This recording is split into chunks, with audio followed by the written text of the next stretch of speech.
this year marks 22 years of me being in the music business. Wow. 22 years. And what people don't understand is what that journey took. Yeah. You know, it wasn't like I just started working with these big mega, A-list stars. Like I literally started from the bottom. Well, take us back there. So like when did you first break in or even want? Like when did it come about? So the want of being in the music was from an early age. Okay. It just was a love for music. How can I get in this, right? And I thought around my high school days, I wanted to be like making beats and being a producer. So that's kind of where I was like, oh, I want to do that.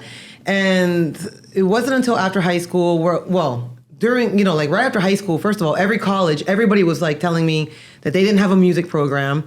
And if I was to go in the music program, I had to either play an instrument or sing, and I don't do either. Right. So I'm like, but I want to learn. And they're like, sorry, nothing. Boom.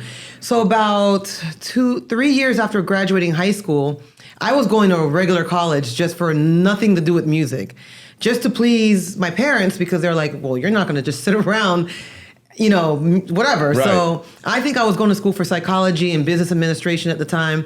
And I ended up finding out about a school called Full Sail. And Full Sail University, which is in Orlando, Florida, offered programs in the recording, engineering, and production fields. And I was like, well, I really don't know what that is, but let me go check it out. So I went to do like a little tour. Yeah. And I walked into a studio with the console and all the hardware. And my heart just started it was like love. It was like, oh my God, I'm like, I want to do that. I don't know what that is, but I want to touch that. I want to figure that out.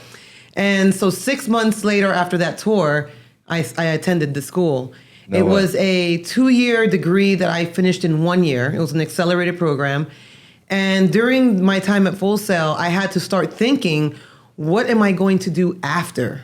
Like, what's the plan? Because doing the school is one thing, but now getting the job and the career, setting that off was another. So while in school, I started to kind of think about where I wanted to end up after I graduated. Did I want to stay here in Miami, where I'm born and raised? Did I want to go to New York, because there was a music scene there, Los Angeles?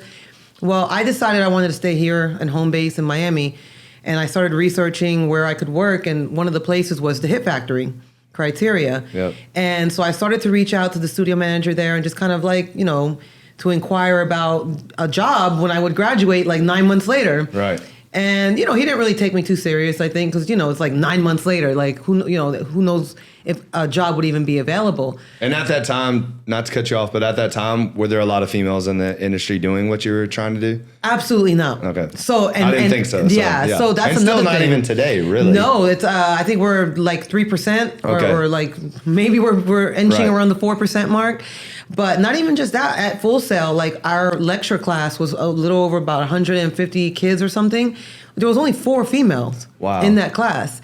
And so a lot of the instructors would tell us, would say to me, why are you choosing to go this route? Because it's a very male-dominated industry. Mm. And I was kind of well, I love music. I'm not really understanding why the gender thing has to even come up.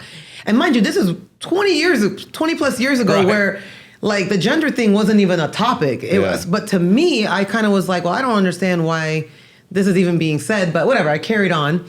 And so when I graduated, I eventually got my way into getting an interview at the Hit Factory.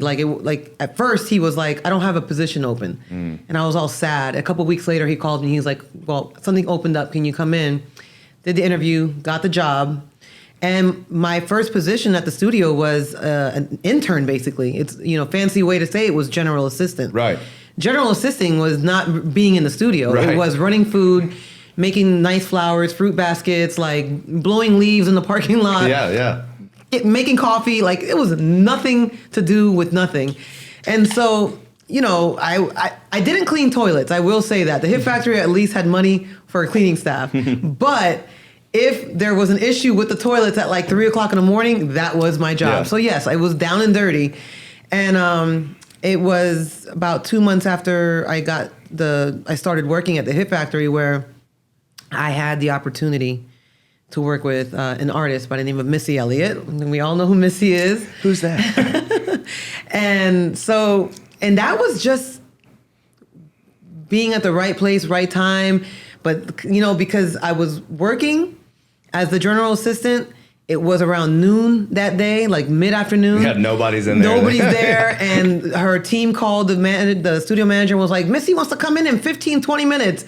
And so he's not going to tell her no. Right. So he calls me up to the office and is like, all he said to me, I kid you not, he said, are you ready?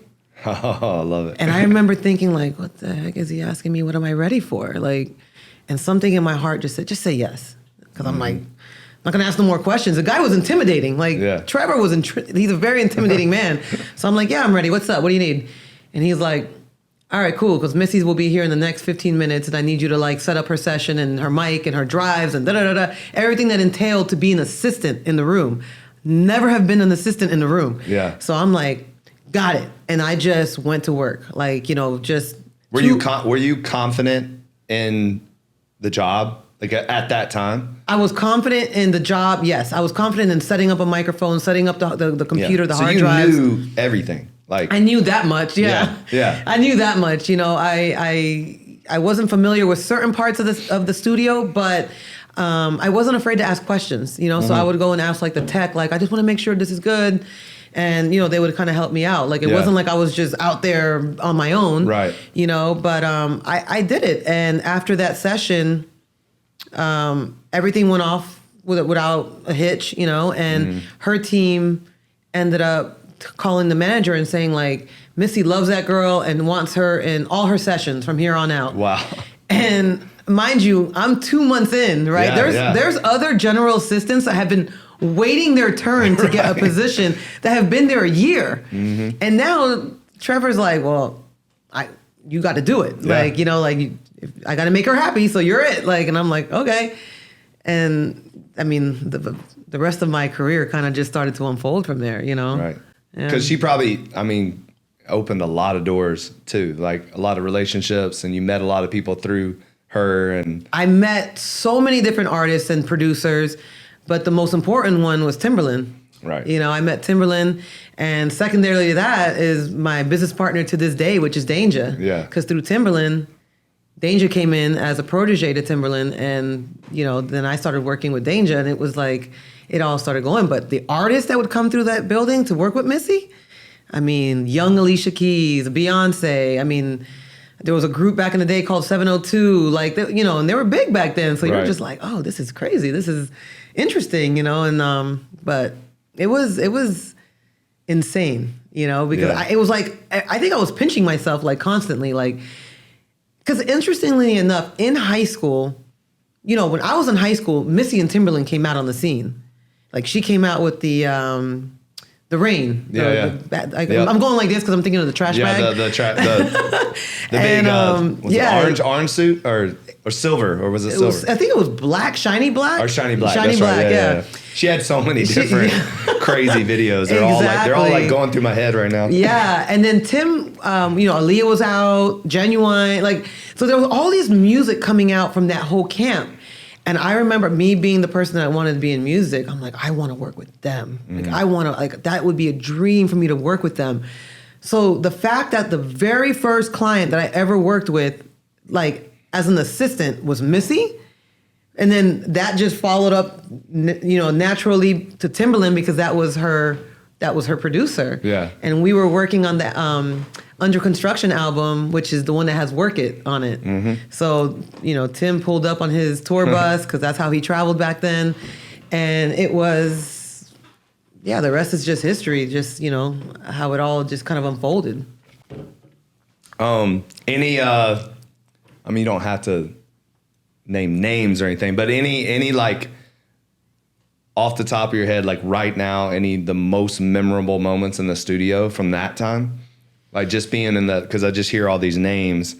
Was there any just one or two, you know, any stories from back then that just like really stand out to you? Because, like, you know, I was in the studio a lot with different people, and like I can name like those moments. You know, there's always like those moments where you witness something or you see something, and I mean, Obviously, there's so many. I know. There's so many, but I remember like when I worked with like LL Cool J. Okay. And we did a record called Headsprung. Yep. And on the Headsprung, there's towards the end, like he's like, "Hey, ladies," and he needed a girl, so he's like, "Can you do it?"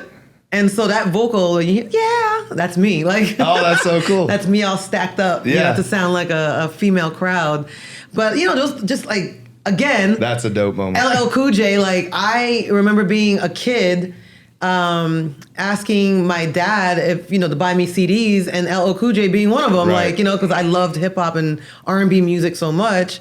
So here I am with this legend, like this hip hop legend, and he's asking me if I could be a part of the record. I mean, just saying Doesn't get much better than that. Even to this day, when that record comes on, I'm like, oh, that's me. Yeah, that's cool. That's so cool. And of course, when we did like the Nelly Furtado album with Timbaland, the Loose album, I mean, that was just memorable on so many aspects because it was just so organic the way we produced, we produced that album.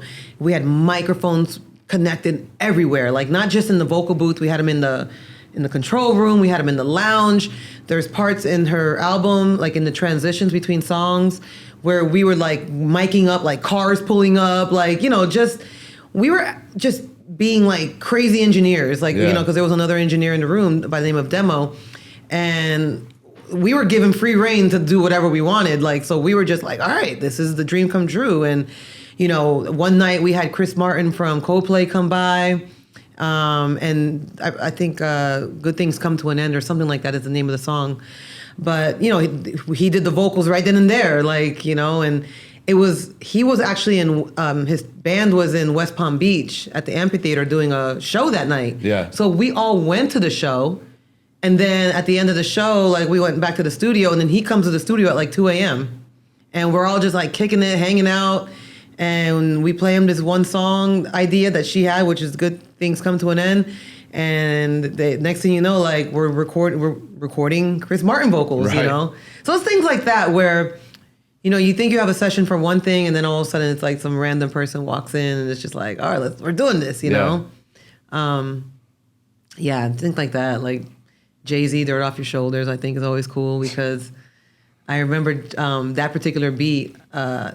Actually, I know there's a documentary out there like that shows it, but those beats were also shown to Ludacris. Yeah. I heard those stories. Yeah, so it's interesting to see how it all panned out or whatever. But just witnessing Jay in the booth was phenomenal. Because he does everything right off the dome. Yeah, I mean, best rapper alive. Yeah. I mean, I love Jay-Z. Yeah. Like I'm a Jay-Z fan. So just seeing that was just like, what the heck?